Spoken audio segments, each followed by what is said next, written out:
गुंड निलेश घायवळचा भाऊ सचिन घायवळ फरार. सचिन घायवळवर पोलीस मकोका लावणार. खंडणी मागितल्याप्रकरणी घायवळ बंधूंवर कोथरूड पोलिसात गुन्हा दाखल. कारवाईच्या विरोधात निलेश घायवळची हायकोर्टात याचिका.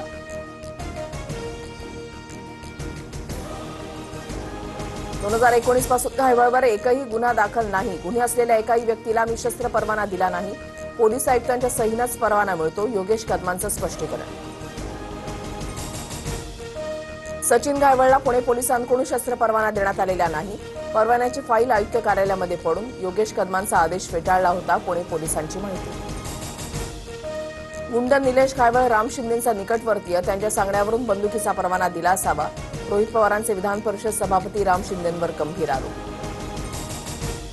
भाजपचे माध्यम प्रमुख नवनाथ बन यांच्याकडून रोहित पवार आणि सचिन घायवळचे एकत्रित फोटो ट्विट. परवान्यासाठी अर्ज कसा करायचा याचं मार्गदर्शन सुरू होतं का? बन यांचा टोला. बूट फेकण्याचा प्रयत्न केल्याच्या प्रकारानं मोठा धक्का बसलाय. सरन्यायाधीश भूषण गवईंची प्रतिक्रिया. तरी घटना माझ्यासाठी धक्कादायक, गवईंचं वक्तव्य.